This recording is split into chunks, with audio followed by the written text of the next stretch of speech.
তিনি ডাকলেই উড়ে আসে বক ঘুঘু। তারা কেউ ঘুরে বেড়ায় উঠোনে, কেউ নির্ভয়ে বসে তার শরীরে। খরগোশ, বিড়াল, কুকুর সবই বিশ্বস্ত সঙ্গীর মতো ঘিরে থাকে তাকে। মানুষই যেন পাখি ও প্রাণীর অভিভাবক। কুমিল্লা শান্ত সুনিবিড় গ্রাম হাবাতিয়ার সেই প্রাণী প্রেমী মানুষ আবুল কাশেমের কথা জানিয়েছেন আমাদের কুমিল্লা প্রতিনিধি হুমায়ুন কবির জীবন। হোমনা ও তিতাস উপজেলার হাবাতিয়া নদীটি পুরান বাতাকান্দিতে দুই উপজেলাকে ভাগ করেছে। উত্তরে হোমনা উপজেলার মহিষমারি গ্রাম আর দক্ষিণে পুরান বাতাকান্দি। নদীর উত্তর পাড়ের একটি বাড়ি যেন বিচ্ছিন্ন দ্বীপ। বাড়ির পুকুর পাড়ে দাঁড়িয়ে এক যুবক মুখে বকের ডাক তুলেছেন। অমনি ডাক শুনে উড়ে আসে দুটি বক, নির্ভয়ে খাবার খায় তার হাত থেকে।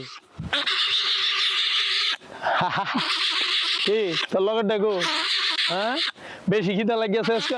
যুবকের নাম আবুল কাশেম ভুইয়া। ১৯৯৩ সাল থেকে বনের পশু পাখির সাথে তার বন্ধুত্ব। অসুস্থ পাখি ও প্রাণীদের উদ্ধার করে চিকিৎসা করেন, সুস্থ হলে ছেড়ে দেন। বকজোড়ার মতো ঘুঘু ও শালিক সহ নানা পাখি পেয়েছে তার সেবা। সব ধরনের পাখি আমার বাড়িতে আমি লালন পালন করি। জীবে দয়া করে যেজন সেজন সেবিছে ঈশ্বর। জীবের সেবার মাধ্যমে আল্লাহকে আপনি রাজি খুশি করাতে পারবেন। কাশেমের বাড়িতে এখন রয়েছে অসুস্থ ও অসহায় বিড়াল ও কুকুর, একজোড়া খরগোশ ও কবুতরও রয়েছে। সকাল হতেই আশেপাশের গাছে জড়ো হয় বক, ঘুঘু, শালিক সহ বিভিন্ন পাখি। প্রাণ সসের মাখামাখি টেস্ট বার্গারকে করে তোলে আরো ইয়ামি আরো জোস। প্রাণ সসের বস। তার চারপাশ যেন ছোটখাটো এক সাফারি পার্ক।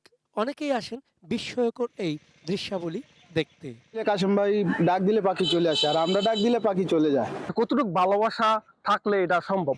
আহত পাখিগুলো আপনার উনি রেস্কিউ করে, পাখিগুলো যখন সুস্থ হয়ে যায় তো ওই পাখিগুলো উনি মুক্ত করে দেয়।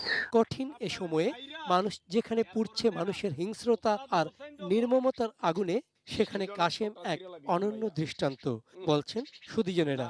কাশেমের মতো আরো অনন্য যারা আছেন সবাই মিলে এই পাখি যেন বিপন্ন না হয়, বন্যপ্রাণী যেন ক্ষতিগ্রস্ত নয়, এই বিষয়টা আমাদের সবার সচেতন দরকার। আবুল কাশেমের যে পাখি আসা সেটা নয়, অনেকের অনেক বন্য প্রাণী, যেমন কুমিরের মতো বন্য প্রাণী মানে তাদের কাছে আসে। এটা তার পাখির প্রতি ভালোবাসার একটা উদাহরণ। পশু পাখির প্রতি এমন মমতাই হতে পারে বাসযোগ্য পৃথিবী গড়ার সবচেয়ে শক্তিশালী বার্তা। চন্দন পাল, ডেস্ক রিপোর্ট, এটিএন নিউজ।